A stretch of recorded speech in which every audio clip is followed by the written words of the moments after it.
and of course not a very good outing, and then you tie it back to Kenya Cup. Most Masinde Muliro University rugby team have been relegated from the top tier. Maybe in terms of tactical approach and of course talent development, what's ailing Shujaa at this point in time?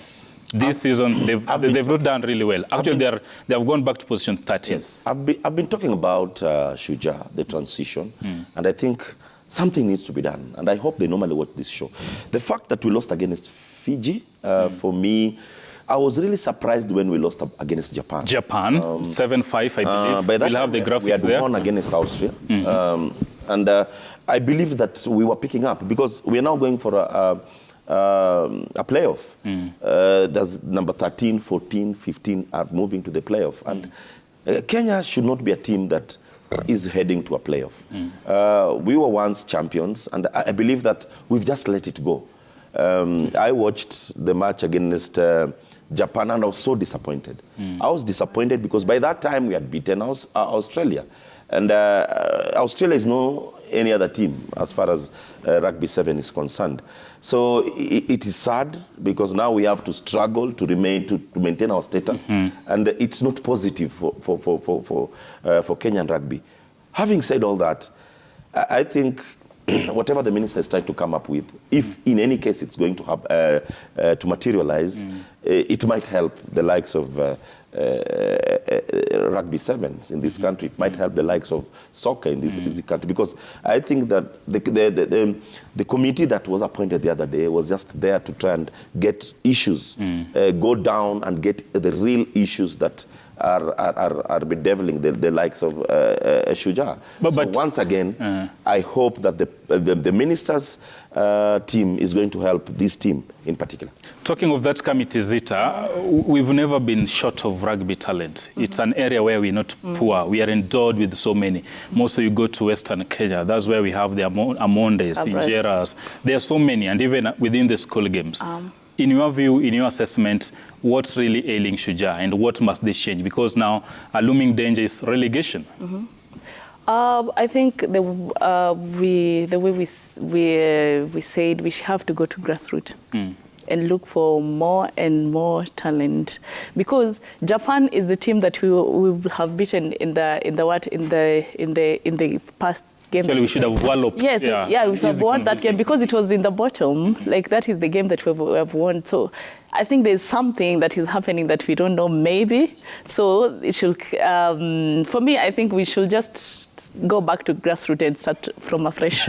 I know it will happen. I know it's going to be a lot. It will be like Chelsea. Let me ask you a question. You guys are talking about grassroots. Have you watched the Kenya Cup? Yeah, Cabras are doing very well. Ushaona school games. Yeah. Lots of talent on parade. So talent iko. Yes. I mean, there is talent. The problem is the management. The rugby. Let's call a spade a spade. Too much politics at Kenya Rugby Union.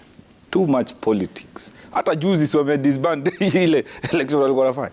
There's someone somewhere who doesn't really care. Bora kumeenda. Because this is what I'll say. Half of this season, Shujaa hawajakuwa kilipo. It had to take Dennis Ombachi, and apige kelele, William Mbaka. Do you want to tell me Mbaka really wanted to retire? Unataka kuniambia? He pushed out. You know, Injera had an interview with one of the local TV stations, and he said, anytime you'll champion for the rights for the player, utasideliniwa. Sometimes he just gets dropped because Ali champion tulipo. Was it not for Mbaka and Dennis Ombachi or pige kelele kwa Twitter, will have known that Shujaa walipwangi? No. So the sponsor had to come on board because of the outcry. No. Then we need to believe in proper structures. Every time Shujaa has a local coach, they always try and do very well. Innocent Semiyu, rest in peace Benjamin Naimba. But it's like the management doesn't believe we invest in our local coaches.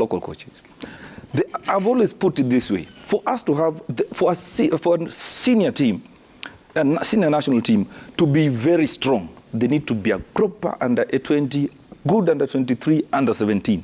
And who are supposed to handle this under 17? You need to come up with proper structures, because Wamanga, Amos Wamanga of Kakamega High has dealt with these young players, Kakamega High, that the champions of Kenya and of course East Africa. Shimenga Libondo, when he was at St. Peter's, now he's at Butler. He knows how to handle the young players who are sevens. Unaona? Wapatie. Peter Mayoyo of St. Peter's Mumias, for example, St. Anthony's Kitale, anajua kuhandle watoto wa shule. Those are people supposed to be in charge of the talent development. So Kenya Rugby Union wapunguze to politics pale. But we've been talking about because they have a sponsor on board. There is talent, rugby talent iko Kenya mingi sana. We've been talking about structure in each and every like organization here, rugby, football. We went in last week. We were talking about even athletic Kenya. So it's something that is supposed to be brushed all over, not only in rugby. Things are working with athletics Kenya. You can't say athletics Kenya. No. Guys, because of time, I want you to they are better than any other federation in this country. Because let's have order, please. Let's have order. Kenya Cup just concluded the regular season. Cabras, of course, have pipped KCB, but now there's the playoff. How do you see that pan out? And tied to the fact that most have already been relegated. That's the home of rugby we are talking about. After a lot of struggle, they are out alongside Mean Machine of UN. Well, I think I'll support the soccer guru on this. I think there's a lot of confusion in rugby, though it's for them it's organized confusion. In soccer, it's disorganized. The confusion. So the rugby is organized confusion. It's an organized confusion. But coming back to your question, I think it will be tough. And once again, I'm challenging my team. Today, I'm just out to challenge KCB. We need to reclaim our glory. Yeah, but you said it. You said that, you know, Kenya's because last time, which ground was that? There's a final. First was the Nandi Bears. Last year was the Bull Ring, Kakamega. Now it's going to Cabras. So you just let the finals are going. Okay, carry on. Your protection. I'm pleading to my. Please protect me. Okay. I'm pleading with my team because whenever KCB loses, either in basketball, either in rugby or in soccer, I am on the frying pan. So please, this is our time to salvage at least something. But I said it on this show. KCB Football Club is going to surprise this season. It's going to tell you one thing.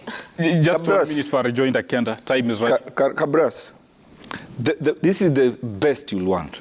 Anytime KCB Cabras final Kenya Cup, it is the best. Last year, Menengai Oilers surprised KCB against all odds. Menengai Oilers wakawatoa. What has KCB changed this season? You saw them when they revenge properly against the Menengai Oilers. They beat them a good one. It is a Cabras KCB final once again. I can tell you that. And Cabras will do that thing again. The rules are clear. Only there, guys. We have to go to Europe. Let me just say something small. Please protect the rules are clear. The finals are being played at Cabras because they're the ones who are on top of the table. Yes. So okay. This is the first time the finals are not being played in Nairobi. They're going back. Take rugby to KCB, Mashinani. Enough, guys.